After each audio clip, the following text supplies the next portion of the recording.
Your Excellency, Mr. Governor, Your Excellency, the Deputy Governor, the Speaker of the House of Assembly, honorable members here present, distinguished senators and members of the House of Representatives, our elders, royal fathers, distinguished ladies and gentlemen.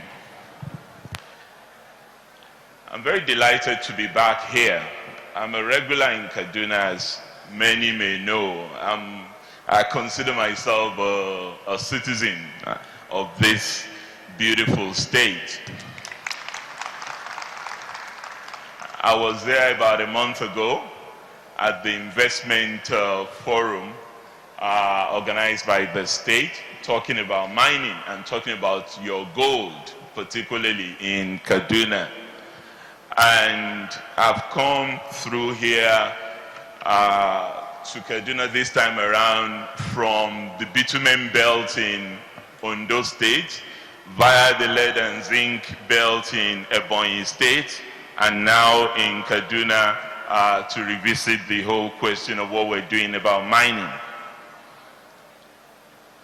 You have heard Mr. President repeatedly say how important it is for us to move in the direction of developing our non-oil resources and highlighting the place of agriculture and mining in that.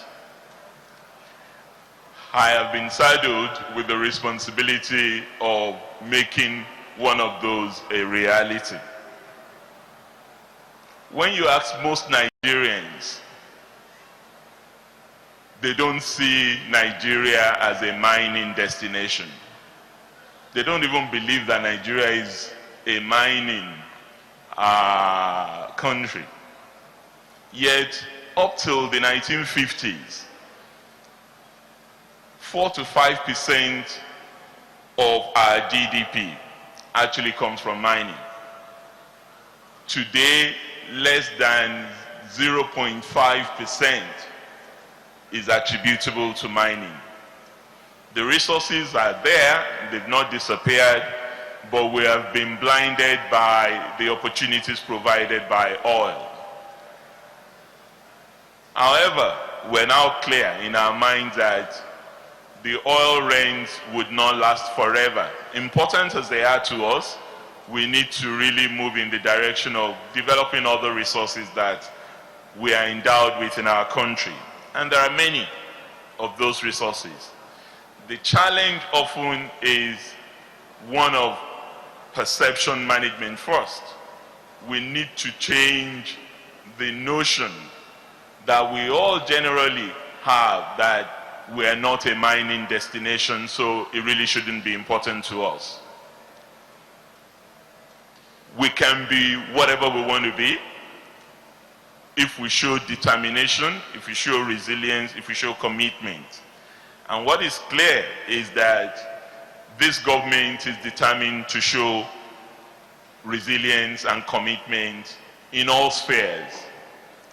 I was saddled with the responsibility coming into government of policy development for our party. That was the last job I did before I became minister. And as the director in charge of policy and programs for the party, a lot of these issues that we're talking about here are the things that we have brainstormed extensively about. Of course, you know what they say about campaigning in prose and governing in poetry.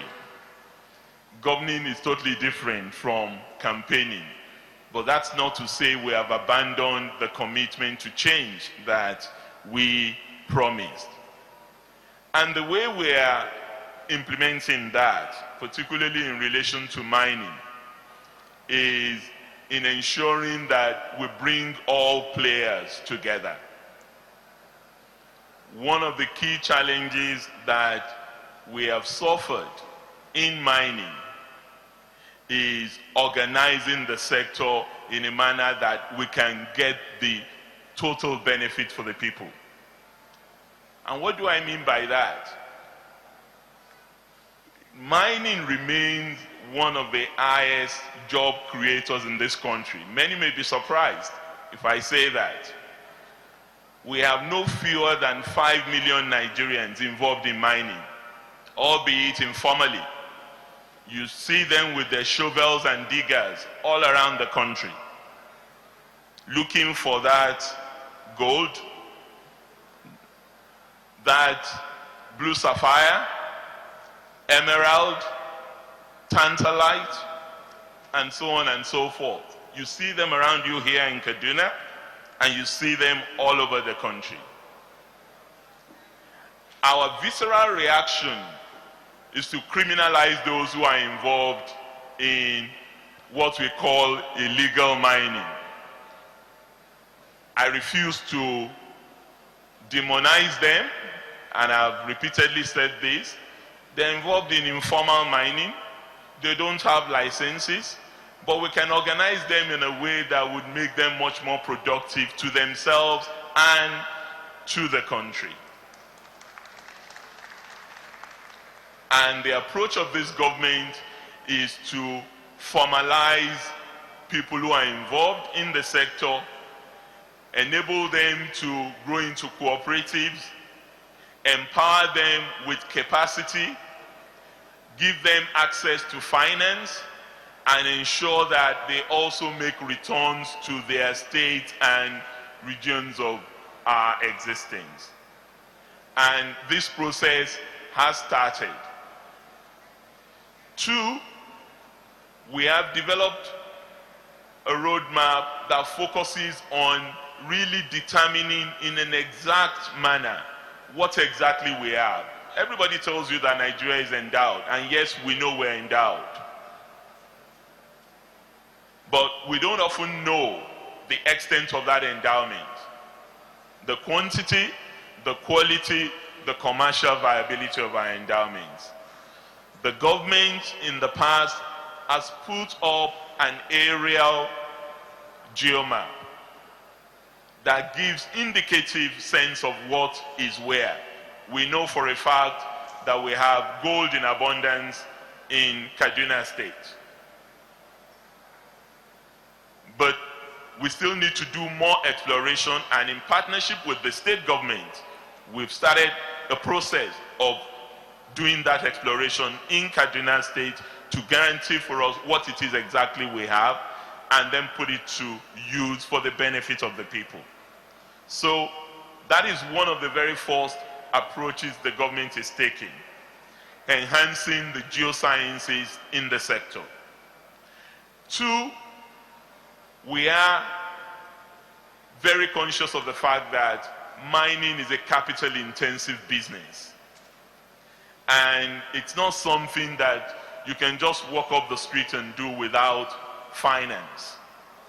So working with the central bank and the various commercial banks, and the Bank of Industry particularly, we are developing an intervention fund for those who are working in mining and who are serious about mining, in order to be able to organize themselves and develop whatever area they have obtained licenses for and establish precisely what they have with support. Because this is one area that has been significantly lacking in Nigeria. Our surrounding countries, our neighboring countries, they spend much more on exploration than we spend. A country like Burkina Faso spend averagely $150 million on exploration annually.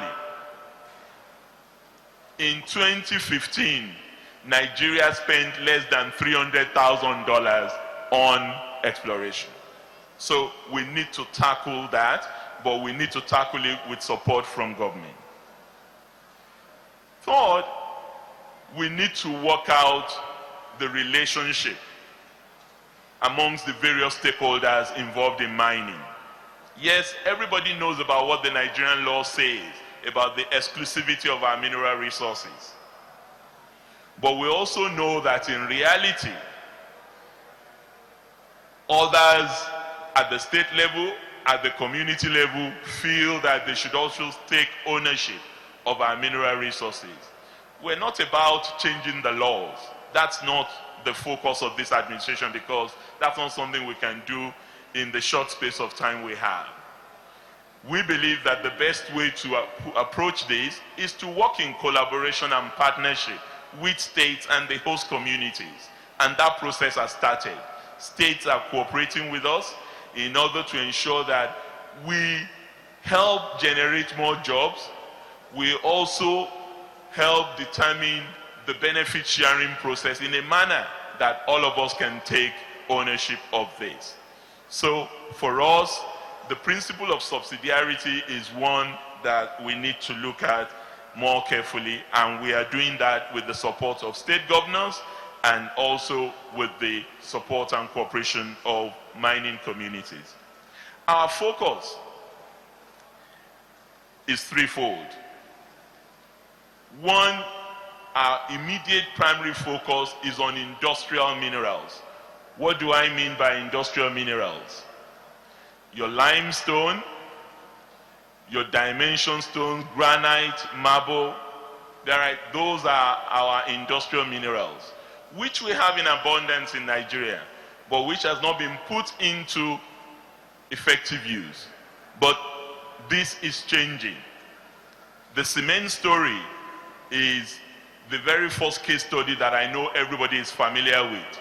From our days of the cement armada, when we used to import virtually every string of cement that we have into the country.